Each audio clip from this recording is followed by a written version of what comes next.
Akhil Bharatiya Bharatiya Janata party के प्रभारी जी अरुण सिंह जी, आपको मैं प्रणाम करता हूँ, नमन करता हूँ।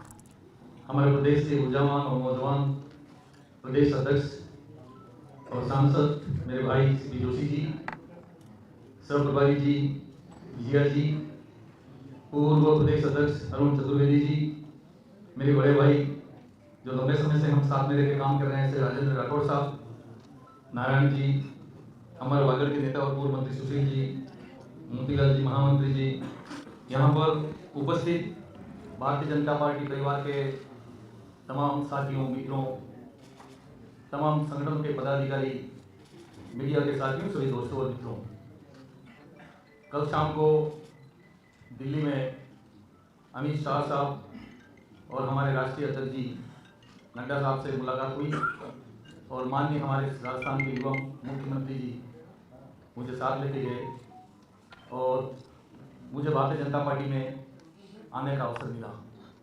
मैं इस अवसर के ऊपर आदरणीय सीपी साहब का, आदरणीय राठौड़ साहब का भी धन्यवाद करता हूँ कि मेरी इस प्रवेश को लेकर आप दोनों भाई का भी मुझे बहुत सहयोग रहा है। मैं आपका जीवन भर आभारी रहूँगा। जहाँ तक भारतीय जनता पार्टी का सवाल है, 1977 में मैं गांव से पैदल चल के आया। ये इतिहास की घटना है और एक दिन में 50 किलोमीटर पैदल चला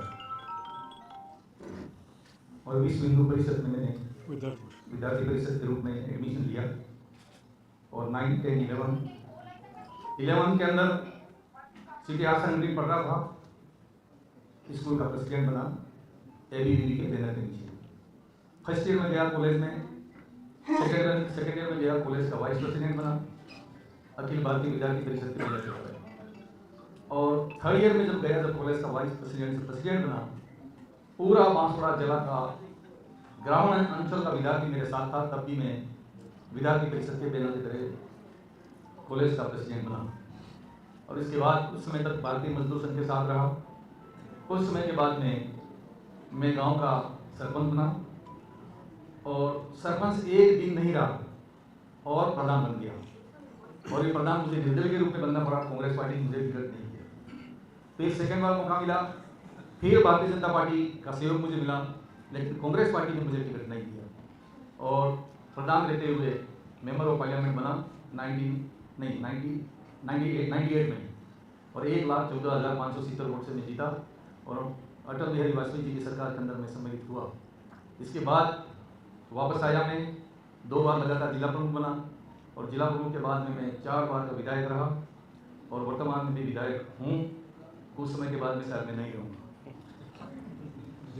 जहाँ तक भारतीय जनता पार्टी और मोदी साहब का सवाल है, अमित शाह साहब का सवाल है, डबल इंजन की सरकार, देखते ही देखते देश और दुनिया में हिंदुस्तान की जो ताकत बढ़ी है, हिंदुस्तान को लोग जिस नजरिए से देखने लगे हैं कि क्या हिंदुस्तान था और क्या हिंदुस्तान आज बन गया, ये कोई काम कर सकता है तो भारतीय जनता पार्टी की नीतियाँ और आदरणीय मोदी साहब। मैंने भी देखा कि अगर मुझे अपने क्षेत्र का विकास करना है और हमसे लगे हुए गुजरात और मध्य प्रदेश के अंदर कोई ट्राइबल रहता है, वहाँ का भी अगर मुझे मदद करनी है तो मैंने देख लिया कि भारतीय जनता पार्टी के अलावा कोई इस ग्रामीण अंचल के अंदर, आदिवासी अंचल में कोई काम करने वाला नहीं है। जैसे आदरणीय सीपी साहब ने भी सरकार की योजनाओं के बारे में एक लंबी छोड़ी बात यहाँ पर रखी है। ये तब सुन के सब रह जाते हैं कि देश जिस प्रगति के साथ में आगे बढ़ रहा है। और जैसे कल राष्ट्रीय अधिवेशन हुआ, राष्ट्रीय अधिवेशन में माननीय प्रधानमंत्री जी का उद्बोधन, हमारे राष्ट्रीय अध्यक्ष का उद्बोधन और अमित शाह साहब का उद्बोधन हम सबको रोंगटे खड़े करने वाला उद्बोधन था। और उस उद्बोधन को देश तो देख ही रहा था, दुनिया के देश भी देख रहे थे कि हिंदुस्तान कहाँ जा रहा है, हिंदुस्तान की क्या ताकत है, हिंदुस्तान कितना ताकतवर बन गया। ये तमाम चीज़ें कल देखने को मिली। इन तमाम चीज़ों से मैं प्रभावित हुआ और प्रभावित होकर मैंने कहा कि मैं एक बार फिर अपने पुराने घर में जाऊँ और पुराने घर में जाकर वागड़ अंचल का, मेवाड़ अंचल का और सभी का, क्षत्रिय समाज का मैं कैसे भला कर सकता हूँ, कैसे विकास कर सकता हूँ, ये बात भी सबसे पहले कह सकता हूँ। एक बात मुझे कहते हुए मतलब दुख है कि कांग्रेस पार्टी में भगवान राम मंदिर के बनाने के बाद जब 22 तारीख को प्राण प्रतिष्ठा महोत्सव हो रहा था और वहाँ जाने की मना कर दिया, ये सबसे बड़ी केस लगी। और मैं सनातन धर्म को मानने वाला हूँ, मंदिर को मानने वाला आदमी हूँ, देवी देवताओं को पूजा करने वाला आदमी हूँ, वहाँ पर गणेश्वर का बहुत हमने काम किया, मानगढ़ का हमने बहुत काम किया। और माननीय प्रधानमंत्री जी मानगढ़ पे आए 17 नवंबर 1913। मीडिया के साथियों से मैं अपील करता हूँ कि इसकी तारीख है 17 नवंबर 1913 को प्रातः 7:30 बजे उस मानगढ़ के ऊपर गोली चली थी, अंग्रेज ने गोली चलाई थी। प्रथम प्रधानमंत्री नरेंद्र भाई मोदी थे, वो उन 1500 शहीद हो गए थे, उनको नमन करने के लिए मानगढ़ आए। और मानगढ़ खदान से वहाँ का साधु संत गोविंद गुरु के अनुयायी और आदिवासी समाज बहुत गदगद हो गया कि हमारे पूर्वजों ने इस देश की आज़ादी के लिए अपने प्राणों को न्यौछावर किया। आज तक इतना बड़ा व्यक्ति वहाँ पे कोई नहीं आया। प्रथम बार और प्रथम प्रधानमंत्री उस मानगढ़ की धरती पे आकर हमारा सबका और इस देश का गौरव बढ़ा दिया। ये हमारे लिए बहुत खुशी है, बहुत प्रसन्नता है। मैं इस अवसर के ऊपर हमारे प्रभारी जी बैठे, उनसे मेरा निवेदन है, प्रदेश अध्यक्ष जी से मेरा निवेदन है, चतुर्वेदी से मेरा निवेदन है, साहब से और राठौड़ साहब से, सबसे मेरा अपील है और मीडिया से भी मेरी अपील है कि आज नहीं तो कल ये मानगढ़ राष्ट्रीय स्मारक घोषित होना चाहिए। ये हमारी मांग है। मैं आज भारतीय जनता पार्टी में पूर्ण रूप से निष्ठा के साथ सदस्यता ग्रहण कर रहा हूँ और यहीं से इस बात की अपील करता हूँ कि मानगढ़ बहुत जल्दी प्रधानमंत्री जी राष्ट्रीय स्मारक घोषित करें ताकि जो शहीद हो गए उनको हम सच्ची श्रद्धांजलि दे सकें। ये बात मैं इस अवसर पर कह सकता हूँ। आज तमाम हमारे नेताओं से मेरा अपील है, रतलाम से लगाकर बांसवाड़ा वाया डूंगरपुर तक की हमारी रेल का काम अधूरा है, उसे स्टार्ट हुआ है, स्वीकृत हो गया है, तो बहुत खुशी है। ये काम बहुत जल्दी से पूरा हो ताकि वहाँ की जनता को रेल का फायदा मिल सके। पीएम गति शक्ति योजना स्वीकृत हो गया, पीएम गति शक्ति योजना में स्वीकृत हो गया, ये सुन के बहुत खुशी है। लेकिन मैं एक बात कह रहा हूँ कि वहाँ वागड़ में बहुत पानी है, वागड़ में बहुत मार्बल है, वागड़ में बहुत उद्योग धंधे चल सकते हैं। वहाँ 12 महीने मक्का का उत्पादन हो रहा है। अगर रेल वहाँ से निकल गई तो मैं कह सकता हूँ कि राजस्थान का चिरापूंजी है और आने वाले समय में राजस्थान का कश्मीर बनेगा, वो बांसवाड़ा जिला और वागड़।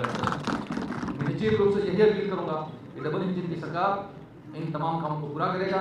इसी तरह से प्रतापगढ़ से लगाकर दाहोद तक की नेशनल हाईवे, उदयपुर से लगाकर रतलाम तक की नेशनल हाईवे और कितने काम गिनाओ, काम गिनाते गिनाते सरकार की योजनाओं पर थक जाएंगे, काम को नहीं गिना पाएंगे, इतनी योजनाएं यही बात मैं कह सकता हूँ। मैं इस अवसर के ऊपर एक बात और कहना चाहूँगा कि इस परिवार के लिए मैं पुराना था लेकिन आज नया हूँ।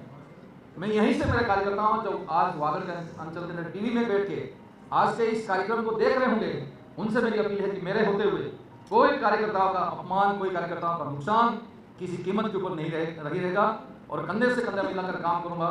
जो समय जो शेष रहा है जिंदगी का वो स्वर्णिम काल रहेगा और निश्चित रूप से लगातार हमारी सरकार राजस्थान के अंदर भी रिपीट करेगी, देश के अंदर भी रिपीट करेगी और देश और दुनिया को हम दिखा देंगे कि भारत क्या है और भारत के प्रधानमंत्री क्या हम दिखा देंगे। बस यही बात इस अवसर के ऊपर कह सकता हूँ।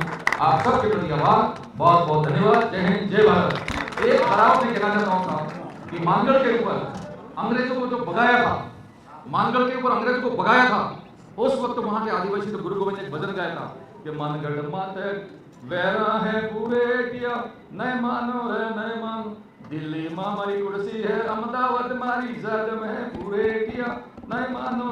अंग्रेज को कहा था कि एक न एक दिन दिल्ली में मेरी कुर्सी होगी और मानगढ़ के ऊपर न्याय अन्याय का फैसला होगा, तो देश के प्रधानमंत्री जी ने फैसला कर दिया।